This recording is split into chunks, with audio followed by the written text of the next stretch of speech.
para ouvir o pronunciamento do agora ex-presidente do Banco Central, Roberto Campos Neto. Vamos ouvir. Empresa que tem uma operação estruturada, que está comprando um terreno, que está comprando uma máquina, também tem preocupação com juros e com câmbio, porque faz parte do fluxo de caixa que ela montou para fazer aquela operação. Então, o que a gente entende é que quando você atua no mercado, tem um transbordamento para o outro, quando alguém está procurando o hedge. Então, se a gente faz uma intervenção no câmbio e alguém está procurando o hedge, por exemplo, para risco país, a gente tem um transborde para a taxa de juros. A gente, em nenhuma forma, acha que isso é dominância. Isso é uma coisa que a gente sempre disse, inclusive que é a razão para a gente nunca defender preço no câmbio, porque a gente tem uma busca por hedge que pode transbordar para a taxa de juros, em geral a taxa de juros longa. Então, só colocando esse ponto que esses dois fatores, intervenção em câmbio e dominância, através, vamos dizer assim, dessa contaminação de juros, não é dominância, é simplesmente uma busca por hedge que acaba tendo uma alternativa. Perdão. Bom, antes de eu responder, eu vou aproveitar aqui para agradecer ao Roberto. O Roberto, em várias vezes nas reuniões, ele citava o Powell, mas não era o Jerome Powell, era o Colin Powell que ele citava, dizendo sobre você exercer influência no ambiente de reunião, não pela autoridade, mas pela experiência e pelo aconselhamento. E eu sou a testemunha da generosidade que o Roberto teve ao longo de todo esse processo de transição. Às vezes o Roberto usa a palavra suave, às vezes eu uso generosidade, mas a verdade é que ela foi uma transição entre amigos mesmo, foi muito amistosa e o Roberto foi muito, muito generoso mesmo nesse processo de passagem de bastão ao longo do processo, de dar liberdade, de em todas as reuniões poder falar. É importante que o Gabriel tenha um peso diferente agora na fala, que o Gabriel tenha um peso diferente na votação, e foi assim ao longo dessas últimas reuniões. Então, só agradecer, Roberto. Tenho muito orgulho de você ter me dado essa oportunidade de estar passando por essa primeira transição da autonomia do BC com o BC, graças ao que você está fazendo. E eu sou testemunha de que o Roberto, em todas as reuniões, atuou com a preocupação em relação ao país, sempre, sempre. Pensando no que era melhor para a economia brasileira e o que era para o país e em fortalecer a gente. E é um orgulho para mim poder passar pela essa transição, na primeiro teste aqui da autonomia do BC, no momento que a gente sabe, com uma sociedade conflagrada, como a gente sabe, mas que acho que o avô do Roberto estaria muito orgulhoso de saber que ele deu essa contribuição de demonstração de força institucional do Banco Central nesse momento. Acho que o Banco Central dá uma grande demonstração e te agradeço como futuro presidente e te agradeço como brasileiro pelo tudo que você fez e como amigo. Sobre o porquê duas. Primeiro, como você bem disse, a materialização de alguns riscos retirou alguma incerteza da frente para a gente, permitindo que a gente conseguisse enxergar um pouquinho mais à frente, a partir da materialização de alguns riscos. E em função de todas as razões aqui apresentadas pelo Diogo, né, o tamanho do anúncio que a gente fez de uma alta de 100 e prevendo mais duas altas de 100 fazia sentido e faz sentido para o orçamento que a gente imagina que é necessário nessa dose e nesse passo que a gente aqui anunciou. Então, acho que o que é importante dizer acho que não sobra nenhuma dúvida de que o Banco Central deu um passo claro na direção de colocar a taxa de juros num patamar restritivo com alguma segurança. Nós estamos caminhando nesta direção. E foi esse o movimento que a gente pretendeu fazer com o guidance e a alta de 100 base points. Só para reforçar duas coisas dessas perguntas. Luísa, vamos seguir aqui. Sim, mas só rapidinho. Então, estamos esperando mais intervenções no mercado de câmbio nos próximos dias?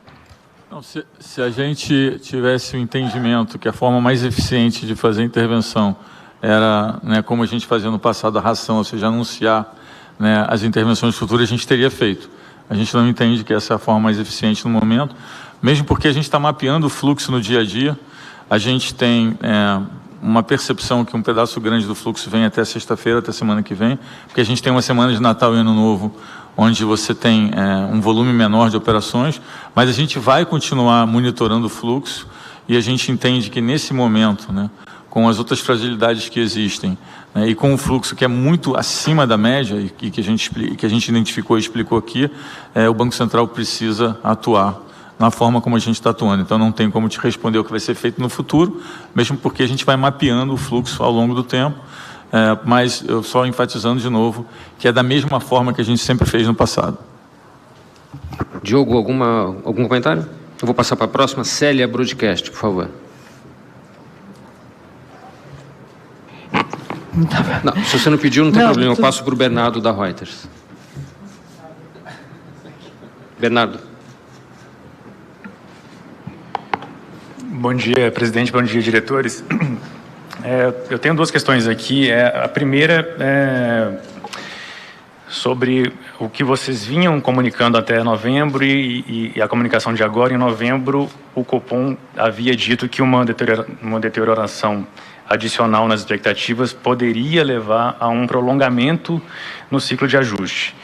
E agora, em dezembro, já com essa piora concretizada, pelo que eu entendo, o BC optou pelo choque na Selic de 1 ponto e sinalizando mais 2. A minha questão é se, junto com a elevação mais forte da Selic, o BC também segue contando com um ciclo mais prolongado do que o anteriormente antecipado. E ainda sobre o guidance, eu entendo que pela mensagem da ata vocês veem uma solidez no guidance que foi colocado, mas eu queria entender que tipo de mudança de cenário e com qual força seria necessária para uma alteração nesse patamar. E se vocês puderem decantar um pouquinho mais do que vocês entendem como os causadores do movimento no câmbio nos últimos dias. Obrigado. Bom, eu posso falar sobre o que a gente fez. Eu acho que a pergunta é uma pergunta comparando o que seria o front-load, um movimento front-load, ou seja, dar mais movimentos na frente, e o que seria o movimento prolongado, e como que isso fala com a nossa percepção de deterioração, ou seja, de piora. E, obviamente, a gente sempre discute qual é a melhor forma de ganhar credibilidade. No final, o nosso objetivo é ganhar o máximo de credibilidade, fazer com que a gente tenha o máximo de convergência nas expectativas, né, fazendo da forma mais suave possível. Então, sempre é o que está nas nossas conversas. E aí, dependendo do volume, de quanto você vê a deterioração, se faz mais importante você fazer uma coisa mais front-load ou você simplesmente falar, olha, eu acho que é suficiente, mas precisa um período mais prolongado. Quando você começa a fazer uma análise que aquela taxa, com os modelos e com as projeções, mesmo por um período prolongado, até onde você tem visibilidade, já não é suficiente, se faz necessário, né, apertar, ou seja, aumentar o ritmo ou fazer uma coisa mais front-loaded. Eu entendo que o que a gente tentou, a mensagem que a gente tentou passar é que a gente acha que a elevação de 1 com essa sinalização é um passo no caminho importante de sinalizar que o Banco Central vai tá comprometido em atingir a meta e que entende que a gente tem uma incerteza maior do que o usual e também entende que algumas das incertezas se viraram certezas, né? Não é binário, mas quando a gente pensa em níveis de gradação, algumas das incertezas não estão tão fortes, porque elas já se materializaram, então se tornou de fato um cenário mais adverso. Então, eu acho que é isso que eu posso falar nesse sentido, e depois passar para o Gabriel, mas só em relação ao câmbio, eu acho que eu falei um pouquinho. A gente olha o fluxo de fim de ano, sempre tem uma saída um pouquinho maior, porque tem dividendos, tem remessa. Geralmente a gente consegue ver qual é o payout, ou seja, quanto por cento das empresas estão pagando dividendo em cima do lucro. As empresas têm uma flexibilidade, né, em termos de quanto eu vou mandar, às vezes manda mais, às vezes manda menos. A gente tem uma percepção que o envio de dividendos está maior, está atípico. Além disso, tem outros tipos de fluxos de operações na Petax que estão maiores um pouco também. E a gente viu mais recentemente um fluxo, né, de pessoas tirando dinheiro do país, inclusive em plataformas que são, como eu disse, operações de menor monto, mas, né, que são operações atípicas no volume que elas estão acontecendo. Obrigado. Gabriel. Eu acho que tem duas que servem aqui para mim, a questão da alteração do patamar. Acho que você está falando da alteração do guidance, quando você disse do patamar, era isso que você estava dizendo? Assim, o que são as implicações da... E se vai manter prolongado, além de ter iniciado o ciclo, né? O primeiro ponto, eu já usei, acho que ao longo desse 1 ano e meio que eu estou aqui, várias metáforas náuticas para falar de política monetária, né? Já falei de navegador que enxerga 1,5 milha na sua frente, já falei de não brigar com o mar. Então vou recorrer não é muito original isso, né? Você tem alguns milhares de anos, desde o início da civilização. Mas eu vou dizer também que não existem bons ventos para uma nau sem direção. Então, a gente tem clareza de para onde a gente está indo, dando o passo que a gente deu. Eu acho que já foi bastante corajoso, a partir da materialização dos riscos, poder fazer essa sinalização para mais 2 reuniões para frente, né? O que vai acontecer dali para frente, eu acho que a gente vai ter que aguardar para ver como é que tudo vai se desenrolar, mas fato é, como disse bem o Roberto, que está bem claro em que direção a gente deu esse passo. É na direção de caminhar para uma taxa de juros num patamar restritivo com alguma segurança, né? E sobre o que precisa acontecer, talvez fique um pouco engraçado eu dizer isso, mas vocês sabem que eu sou bem apegado à guidance, né? Então, eu acho que a barra é alta. A barra é alta para a gente fazer qualquer tipo de mudança no guidance. Fábio Graner, Jota.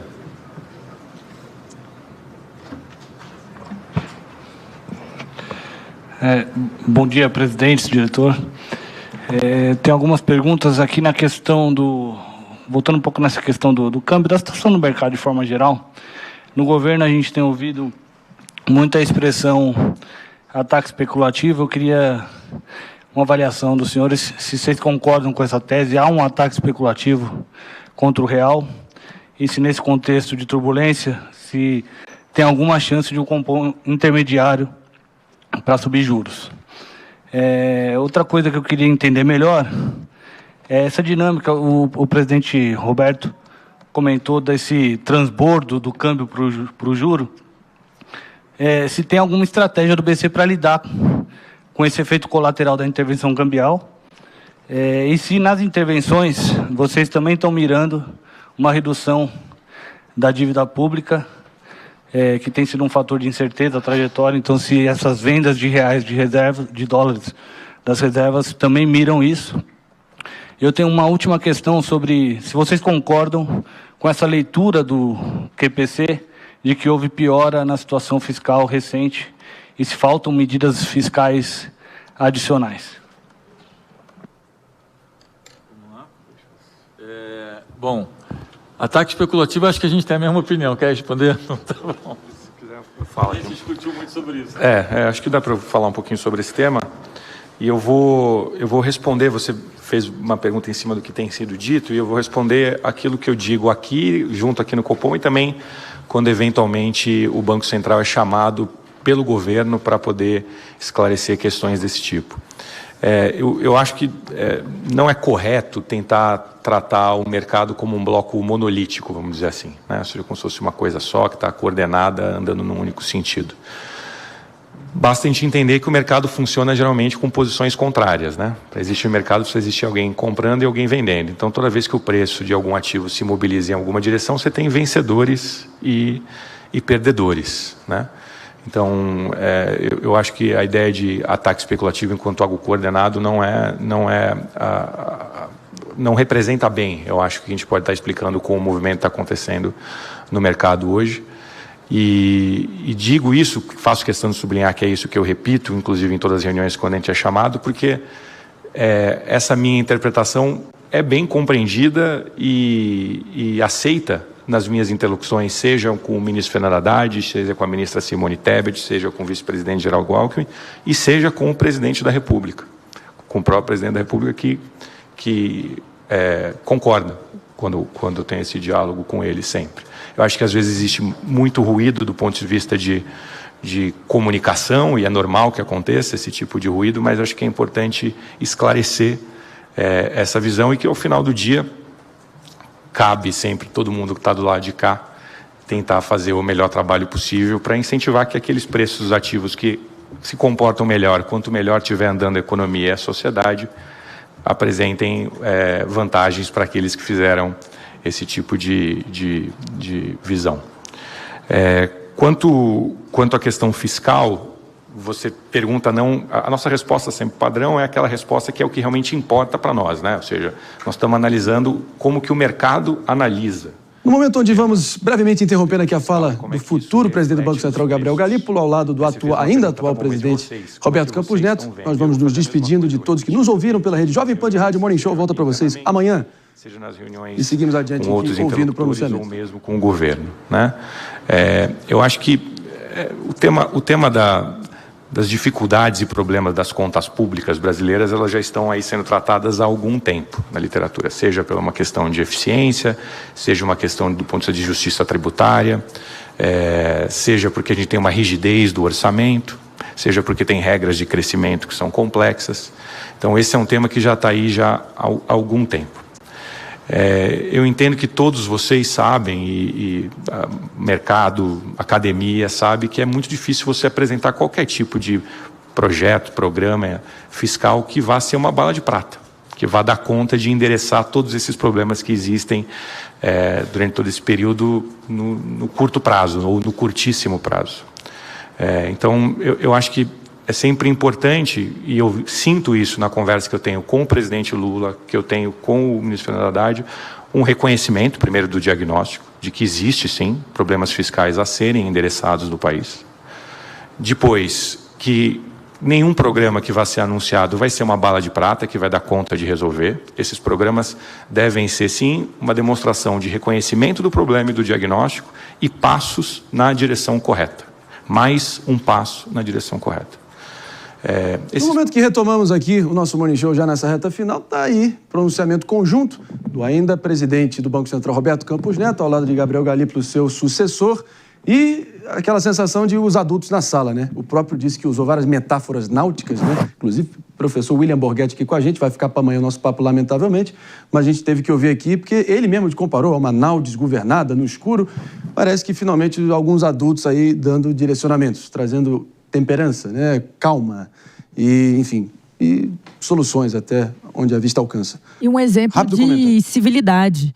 Vale mencionar que o Galípolo bem ressaltou a importância, elogiou muito Roberto Campos Neto. Meu amigo. Elogiou, chamou de amigo, mas ressaltou o bom trabalho que ele fez à frente do BC. Esse é o indicado, o próximo presidente do Banco Central, indicado Gabriel Galípolo, elogiando o indicado pelo presidente Bolsonaro, Roberto Campos Neto. Então, assim, a realidade é que isso é um exemplo sensacional do que o Brasil deveria ser.